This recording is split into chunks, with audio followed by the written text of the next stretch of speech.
Hello, good morning बच्चों।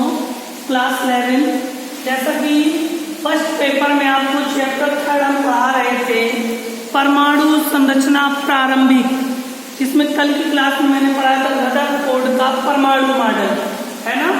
उसी के आज नेक्स्ट है डालो रदरफोर्ड के परमाणु मॉडल के दो, रदरफोर्ड के परमाणु मॉडल के दो, परमाणु मॉडल के दो, रदरफोर्ड के परमाणु मॉडल के दो, हेडिंग डालो रदरफोर्ड के परमाणु मॉडल के दो, रदरफोर्ड का परमाणु मॉडल का दोष। डाली हेडिंग, लिखिए आंसर, लिखो। वैज्ञानिक क्लार्क मैक्सवेल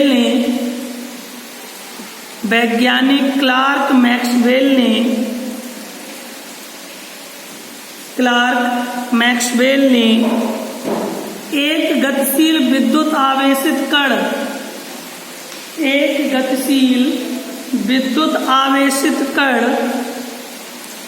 निरंतर प्रकाश का उत्सर्जन करता रहता है, निरंतर विद्युत आवेशित कण निरंतर प्रकाश का उत्सर्जन करता रहता है, छोड़ दिया करो, दिक्कत छूट जाएगा, फिर लिखिए। जिससे उसकी ऊर्जा लगातार कम होती है, जिससे उसकी ऊर्जा लगातार कम होती है। ये फर्स्ट पॉइंट डाल के लिखा था।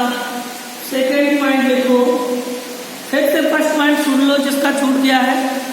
वैज्ञानिक मैक्सवेल ने एक गतिशील विद्युत आवेशित कण निरंतर प्रकाश का उत्सर्जन करता रहता है, निरंतर प्रकाश का उत्सर्जन करता रहता है, जिससे उसकी ऊर्जा लगातार कम हो जाती है, जिससे उसकी ऊर्जा लगातार कम हो जाती है, कम हो जाती है। दूसरा पॉइंट लिखिए, सेकेंड पॉइंट लिखिए। इससे यह निष्कर्ष निकाला गया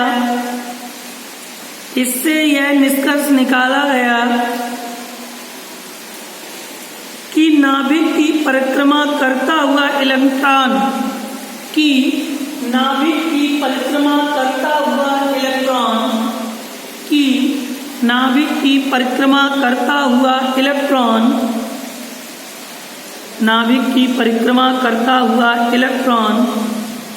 निरंतर प्रकाश का उत्सर्जन करेगा, निरंतर प्रकाश का उत्सर्जन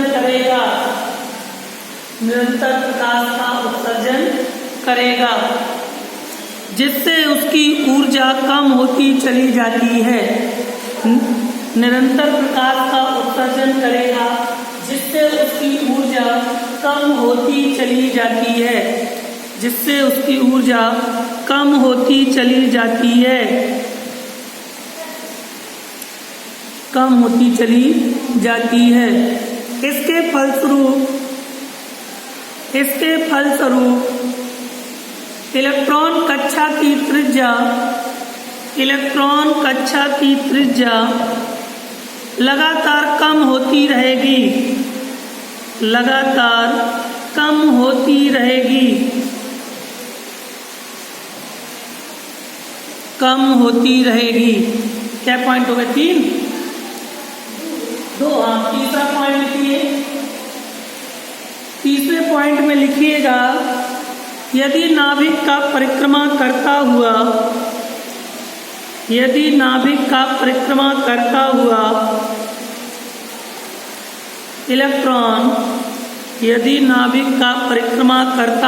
इलेक्ट्रॉन लगातार प्रकाश का उत्सर्जन करता है, लगातार प्रकाश का उत्सर्जन करता है, तो परमाणु के परमाणु के स्पेक्ट्रम सतत होना चाहिए। तो परमाणु के स्पेक्ट्रम सतत होना चाहिए, सतत होना चाहिए। सतत माने लगातार होना चाहिए। लास्ट पॉइंट चौथा, परमाणु के स्पेक्ट्रम में, चौथा पॉइंट, परमाणु के स्पेक्ट्रम में निश्चित आवृत्ति की कई रेखाएं होती हैं। निश्चित आवृत्ति की कई रेखाएं होती हैं। निश्चित आवृत्ति की कई रेखाएं होती हैं। अतः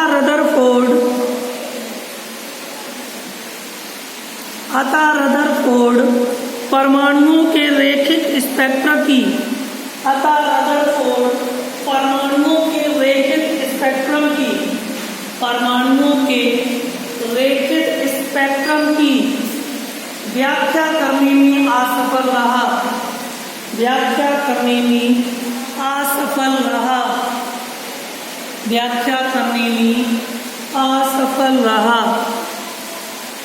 असफल रहा।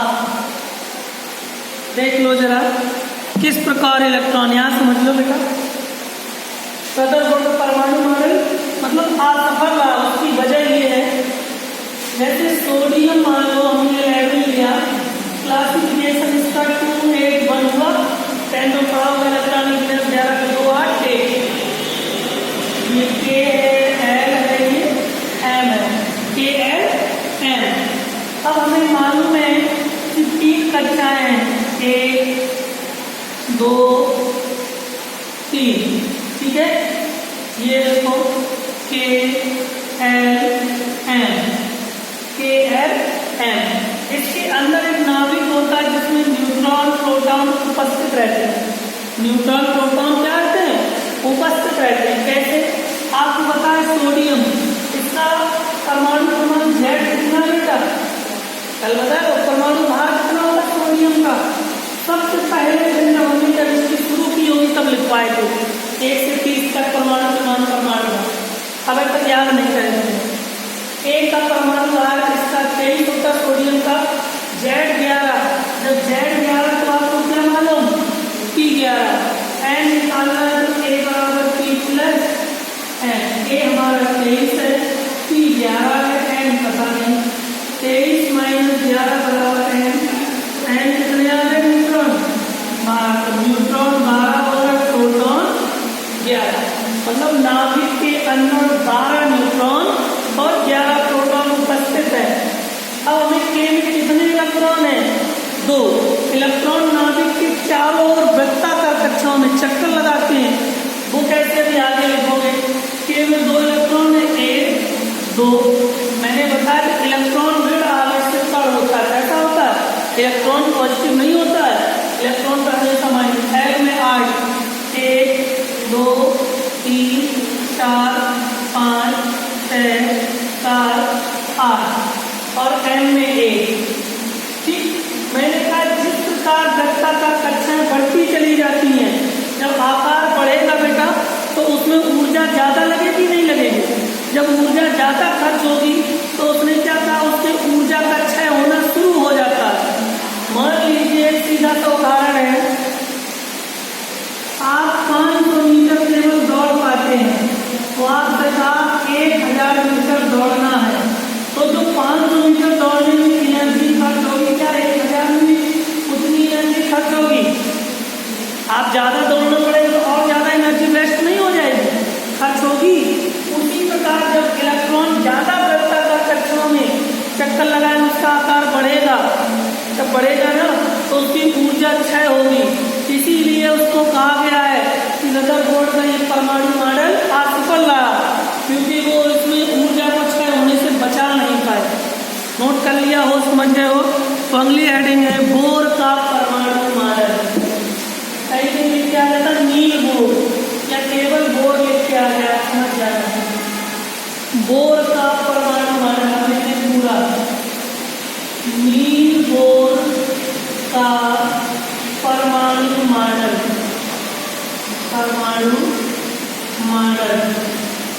क्वेश्चन है नील बोर का परमाणु मॉडल।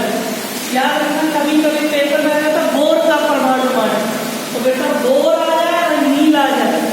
ये एक व्यक्ति के दो नाम है, मतलब पूरा नाम है नील बोर का परमाणु मॉडल। तो आप पेपर में जैसे बोर का परमाणु मॉडल, तो आप समझ जाना बोर आ जाए या नील बोर। साइड करो, नील बोर का परमाणु मॉडल। लिखिए इसमें जरा, लिखो इंग्लिश वैज्ञानिक नील बोर ने, इंग्लिश माने अंग्रेज, अंग्रेजी शासक कहते हैं विदेशी। इंग्लिश वैज्ञानिक नील बोर ने रदरफोर्ड द्वारा प्रस्तुत नाभिकीय मॉडल के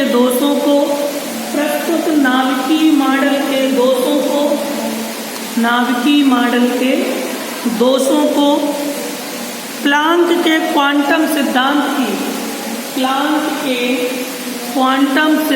की सहायता से दूर किया। प्लांक की क्वांटम सिद्धांत की सहायता से दूर किया। प्लांक की क्वांटम सिद्धांत की सहायता से दूर किया। नील बोर ने परमाणु संरचना के संबंध में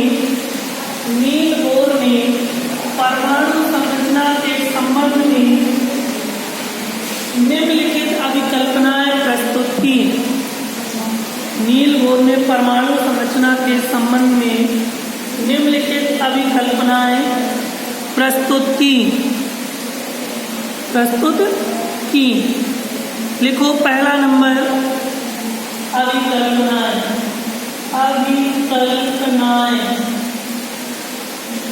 पहली को कल्पना की है नील बोर ने परमाणु के विषय में। पहला पॉइंट कहता है परमाणुओं में इलेक्ट्रॉन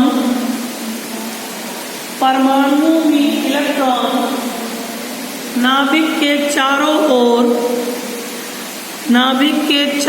ओर वृत्तीय कक्षाओं में घूमते रहते हैं। क्या लिखा? परमाणु में इलेक्ट्रॉन नाभिक के चारों ओर वृत्तीय कक्षाओं में घूमते रहते हैं।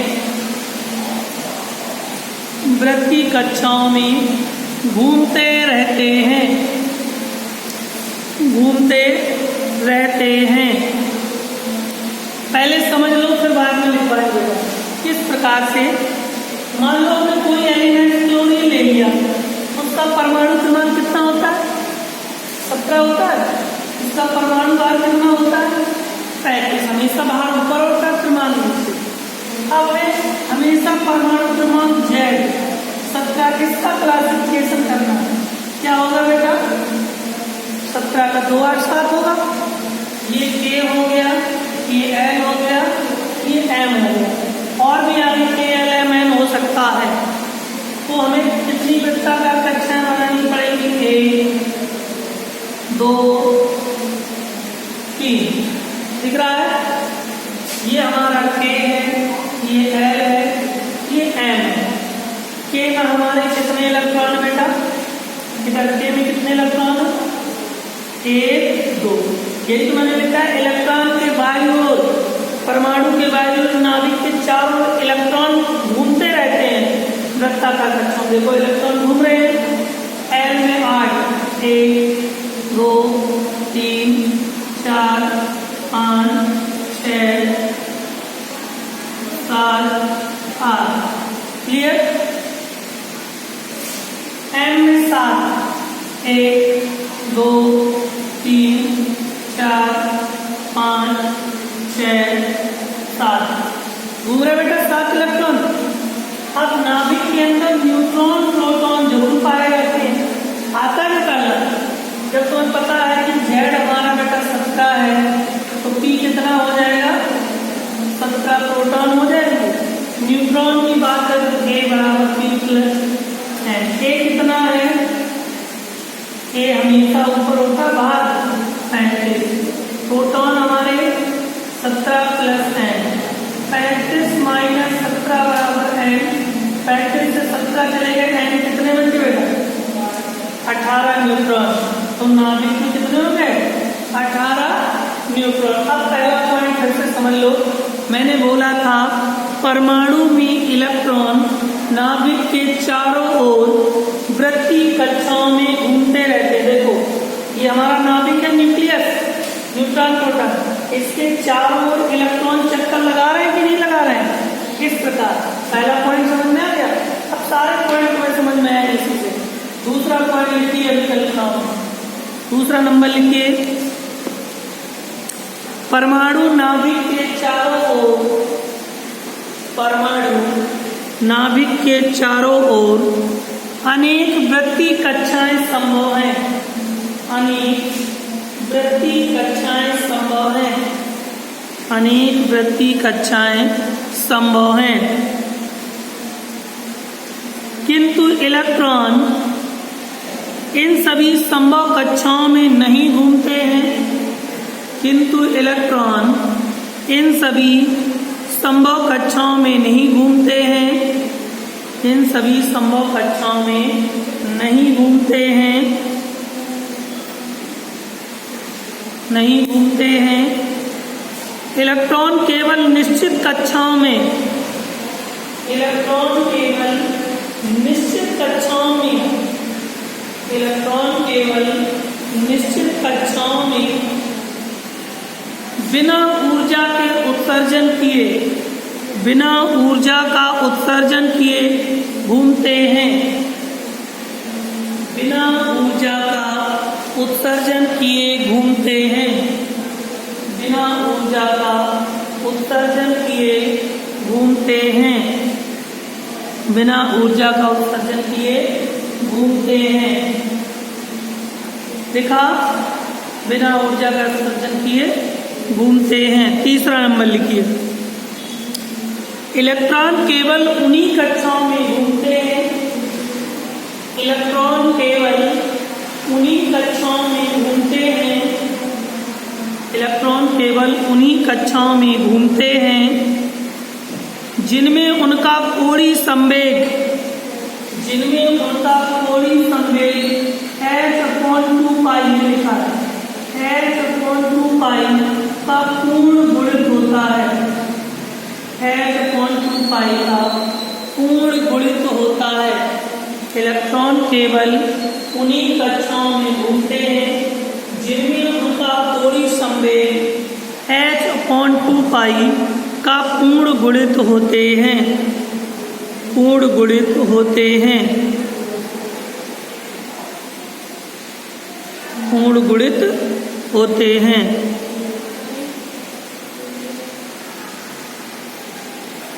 क्या पॉइंट थी? बस एक पॉइंट और लिखो, चौथा। 4 पॉइंट बहुत है, पेपर में आपको याद करने की दिक्कत नहीं। लिखो चौथा, लिखिए, ऐसी कक्षाएं निश्चित होती हैं जिसमें पूर्ण गुणित होता है। ऐसी कक्षाएं निश्चित होती हैं, ऐसी कक्षाएं निश्चित होती हैं। इन निश्चित कक्षाओं को स्थायी कक्षाएं भी कहते हैं। इन निश्चित कक्षाओं को स्थायी कक्षाएं भी कहते हैं। स्थायी कक्षाएं भी कहते हैं। इन निश्चित कक्षाओं को स्थायी कक्षाएं भी कहते हैं। इन निश्चित कक्षाओं को स्थायी कक्षाएं भी कहते हैं। ठीक है, लिख लो, इसको कल पढ़ाएंगे। नील बोर के परमाणु मॉडल के दोष, परमाणु मॉडल के दोष, नील बोर के परमाणु मॉडल के दोष। ऐसे डाल लो कल के लिए, नील बोर के परमाणु मॉडल के दोष। ठीक है, सभी बच्चे इसको पेयर में करते चलें अच्छे से। दोनों की फर्स्ट सेकंड की पेयर बना लें, अलग अलग साफ साफ। जहाँ ना समझ में आए पूछ लें। ठीक है, जो भी प्रॉब्लम हो किसी भी सब्जेक्ट में पूछ सकते हैं। ठीक, धन्यवाद।